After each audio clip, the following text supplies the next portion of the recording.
پریشان ہو جاتا ہے، جان کے لالے ہو جاتے ہیں، پیر ٹک جاتے ہیں۔ ارے جوان اپنے آپ کو کہتے ہو کہ ہم جوان ہیں، ہم مرد مومن ہیں، ہم رسول اللہ کی امتی ہیں، قرآن کے عاشق ہیں، اللہ کے نبی کی سنتوں کے عاشق ہیں، تو وہ عشق کہاں چلا جاتا ہے، وہ محبت کہاں چلی جاتی ہے جب قرآن پڑھا جاتا ہے۔ اللہ کا نبی قرآن ساری رات پڑھا کرتا تھا، اللہ کے سامنے گریہ وزاری کیا کرتا تھا، رویا کرتا تھا، اس امت کے لیے دعائیں کیا کرتا تھا۔ اللہ کا پیغمبر کتنا اللہ کے سامنے روتا اور اس طرح لمبی قرات کرتا، اس طرح لمبی نمازیں پڑھتا کہ رسول اللہ کے قدم مبارک ورم آلود ہو جایا کرتے تھے، ورم آلود ہو جایا کرتے تھے، آپ کے پیروں پر قدموں پر ورم آ جایا کرتا تھا۔ ہم آج اپنے آپ کو مسلمان کہتے ہیں، رسول اللہ کا امتی کہتے ہیں، جنت کا ٹھیکیدار اپنے آپ کو سمجھتے ہیں، لیکن میرے بھائی جنت تو مسلمان کو ملے گی، اس مرد مومن کو ملے گی جس نے اپنی زندگی کو رسول اللہ کی تعلیمات پر لگا دیا ہوگا، اللہ کے احکام پر لگا دیا ہوگا، اللہ کے نبی کی سنتوں پر لگا دیا ہوگا، جس نے اپنی منمانی کی ہوگی، رسول اللہ کی سنتوں کا جنازہ نکالا ہوگا، قرآن کی تعلیمات کو بھلا دیا ہوگا، فتح پشت ڈال دیا ہوگا، تو جنت اس کو کہاں ملے گی؟ جنت کی ہوا بھی اس کو نہیں ملنے والی۔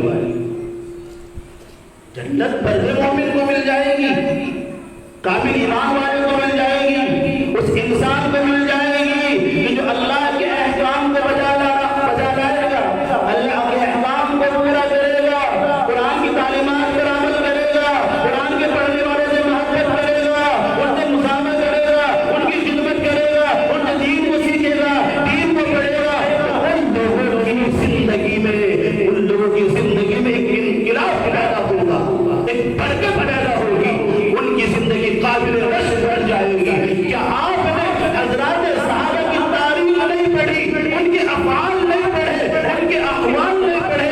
تاریخ کی کتابوں میں، حدیث کی کتابوں میں لکھا ہوا ہے کہ اصحاب رسول اللہ صلی اللہ علیہ وسلم جب تک اصحاب نہیں تھے، رسول اللہ پر ایمان نہیں لائے تھے، قرآن نازل نہیں ہوا تھا، اس وقت تک وہ لوگ بڑے کمتر سمجھے جایا کرتے تھے، بڑے جاہل سمجھے جایا کرتے تھے، بڑے بھٹو سمجھے جایا کرتے تھے، لوگ جاہلی میں بننا ادا کرتے تھے۔ لیکن جب قرآن آیا، قرآن کو انہوں نے اپنے سینے سے لگایا، قرآن کی تعلیمات کو چوما ہے، اپنی آنکھوں کو قرآن کی تعلیم سے ٹھنڈا کیا ہے، رسول اللہ پر جان نچھاور کی ہے، آپ کے حکم کے اشارے پر چل دیتے ہیں، تو اللہ تبارک و تعالیٰ نے ان کی زندگیوں میں انقلاب پیدا کر دیا، اور اللہ تبارک و تعالیٰ نے ان کو فرش سے اٹھا کر عرش تک پہنچا دیا۔ اور آج انسان سمجھتا ہے کہ اگر وہ قرآن کو چھوڑ دے گا، قرآن سے گزرداری کرے گا، اپنی تعلیم حاصل کر لے گا، دنیاوی تعلیم حاصل کر لے گا، تو اس کو عہدے مل جائیں گی، مال مل جائے گا، دولت مل جائے گی،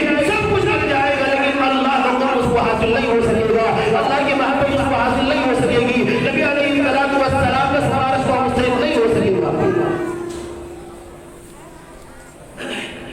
حضرات صحابہ نے کتنی محنت کی، کتنے مجاہدے کیے، کتنی مشقتیں برداشت حضرات صحابہ نے قرآن کو سیکھنے کے لیے، پڑھنے کے لیے کی۔ مارے کھائے ہیں لوگوں کی۔ حضرت عمر فاروق رضی اللہ تعالیٰ عنہ کی خلافت کا زمانہ، اب کسی جگہ سے میدان جہاد سے واپس تشریف لا رہے ہوتے ہیں، ایک جگہ قافلے والے پڑاؤ ڈالتے ہیں، آرام کرنے کے لیے رک جاتے ہیں، قافلے کو اعلان ہو چکا ہوتا ہے کہ چلو چلنے کی تیاری کرو۔ اب حضرت عمر فاروق رضی اللہ تعالی عنہ اس پہاڑی پر کھڑے ہیں اور گہری سوچ میں ہیں، وادی میں جھانک رہے ہیں، لوگوں کی ہمت سوال کرنے کی نہیں ہوتی، خیر ہمت کر کے کسی نے سوال کر لیا کہ امیر المومنین کیا سوچ رہے ہیں؟ قافلے والے تیار ہیں کرنے کے لیے، کچھ کرنے کے لیے۔ تو امیر المومنین حضرت عمر فاروق کا جواب سنیے، کہنے لگے کہ میں اس وادی میں آیا کرتا تھا اسلام لانے سے پہلے، قرآن کو ماننے سے پہلے، قرآن کو پڑھنے سے پہلے، اس وادی میں میرا باپ خطاب مجھ کو بیٹھ بھیجا کرتا تھا، وہ چرانے کے لیے میں اس وادی میں آتا، اب جب سارے دن اونٹ چراتا، جب شام کو گھر جاتا، واپس جاتا،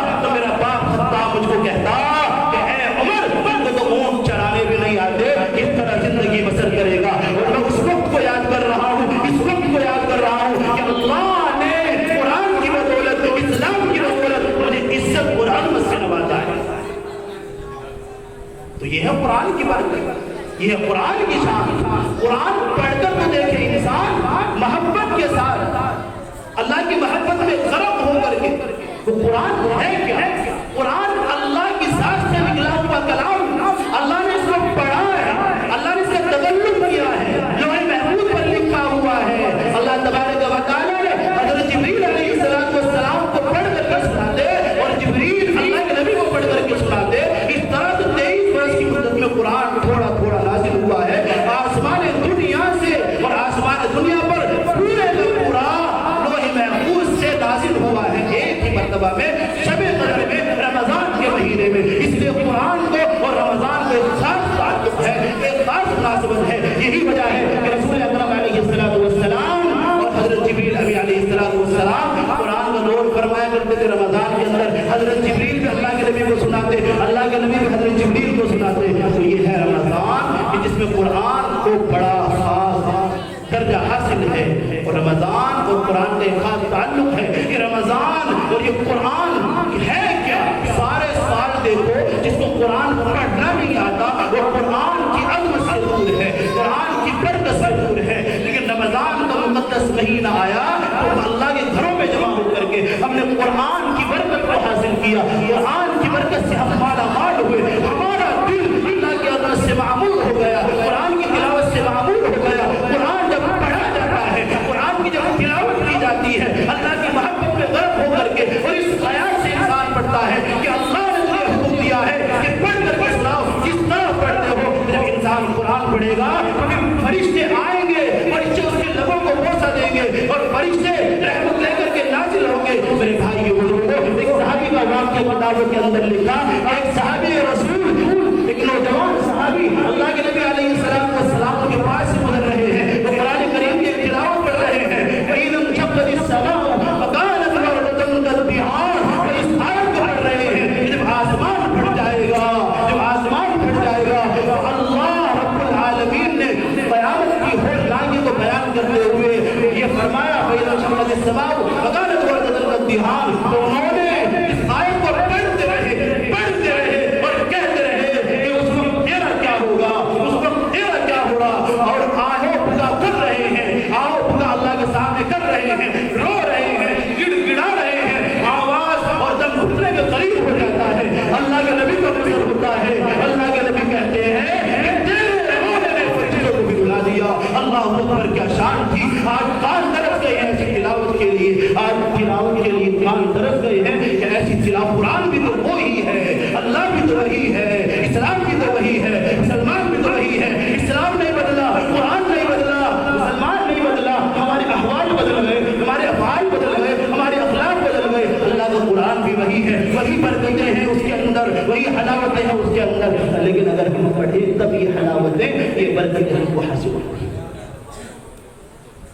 اس لیے میرے بھائیوں، قرآن کی عظمت کو پہچانو، قرآن کی اہمیت کو جانو، قرآن کی تعلیم سے اپنے آپ کو آشنا کراؤ، اپنے بچوں کو قرآن کی تعلیم کے قریب کرو، اپنے بچوں کو عصری تعلیم میں دلاؤ۔ کسی عالم نے، کسی مفتی نے منع نہیں کیا ہے، لیکن ہاں اگر ہم نے قرآن نہیں سکھایا، دین کی ضروری معلومات نہیں سکھائی، ہم نے اس کو ڈاکٹر بنا دیا، انجینئر بنا دیا، بڑا آفیسر بنا دیا، سرجن بنا دیا، اور ایسا وقت آتا ہے ہم نے آنکھوں سے دیکھا ہے کہ ایک بڑا ڈاکٹر ہے، ایک بڑا آفیسر ہے، پڑھا لکھا ہے، لیکن باپ کا جنازہ رکھا ہوا ہے اور بیٹا دور کھڑا ہے۔ کہا کہ بھائی نماز پڑھ لے، تو کہتا کیا ہے ان کو نماز پڑھنا نہیں آتی۔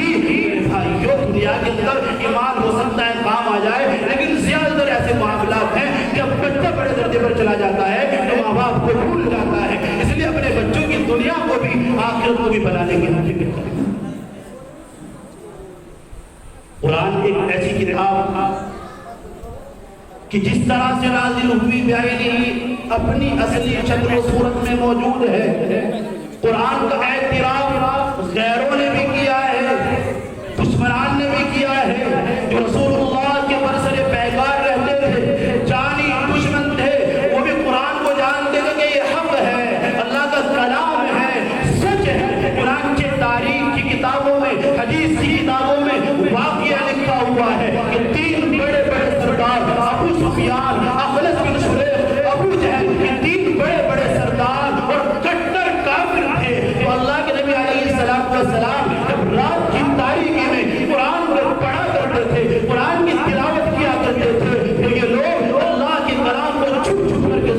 ہوتے تھے. ایک مرتبہ ایسا اتفاق ہوتا ہے کہ رات کی تاریکی میں چھپ چھپ کر کے قرآن کو سن رہے ہوتے ہیں. صبح ہونے کو ہوتی ہے. اب یہ تینوں کے تینوں سردار آپس میں مل جاتے ہیں. تو ارادہ معلوم ہوتا ہے, معلوم کیا جاتا ہے. پوچھتے ہیں کہ کہاں آئے تھے, کیوں آئے تھے. اطلاع دی جاتی ہے, بتلایا جاتا ہے کہ قرآن سننے کے لیے آئے, قرآن سننے کے لیے آئے تھے. اب ایک دوسرے کو لعنت کرتے ہیں, ملامت کرتے ہیں کہ اگر ہمارا ہاتھ ہمارے پیروں پر کھل گیا تو پھر کیا ہوگا. اس لیے آج سے وعدہ کرو کہ ہم آئندہ قرآن نہیں سنیں گے. لیکن قرآن اگر پڑھا جائے محبت کے ساتھ تو انسان کے کان کے اندر وہ آواز رس گھولتے ہوئی ہے, اللہ کی محبت میں اضافہ ہو جاتا ہے. اور جس پر قرآن نازل ہوا, جس پر قرآن نازل ہوا, اس کی زبان سے جب قرآن پڑھا جا رہا ہوتا ہے تو میرے بھائیوں کیا برکت ہوگی, کیا عظمت ہوگی. کفار مکہ کو چین نہ آیا, چین نہ آیا. ان کے دلوں میں وہ رس گھولتی ہوئی آواز وہ چین دینے نہیں دیا. چنانچہ وہ تینوں کے تینوں اس خیال سے کہ آج تو دوسرا آئے گا نہیں, پھر دوسری رات میں چلے گئے. اور جب قرآن سن کر واپس ہوئے پھر لان ٹال کیا, پھر معاہدہ کیا. لیکن قرآن کی محبت, قرآن کی عظمت اللہ تبارک و تعالیٰ کی جانب سے وہ جاننے لگے اللہ کا کلام ہے. تیسرے دن بھی پھر آئے قرآن سننے کے لیے, قرآن کو سننے کے لیے تیسرے دن بھی آئے. اب جب تیسرے دن واپس ہوئے لان ٹال کیا, وعدہ کیا, عہد کیا.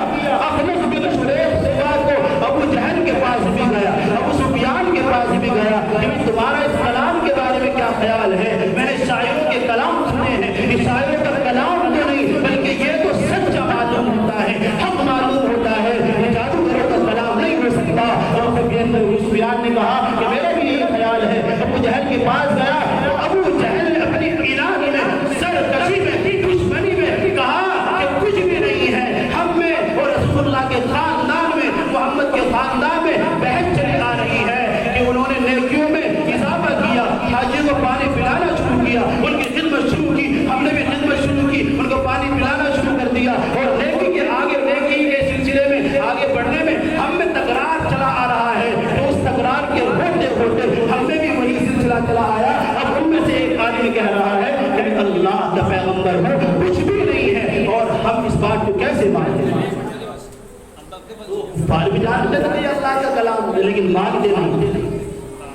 اس لیے امت کے نوجوانوں, اگر ہم کو اپنی حفاظت چاہیے, ہم محفوظ ہونا چاہتے ہیں تو قرآن کو اپنے سینے سے لگا لیں. اللہ نے قرآن کی حفاظت کا ذمہ لیا, مسلمانوں کی حفاظت کا ذمہ نہیں لیا.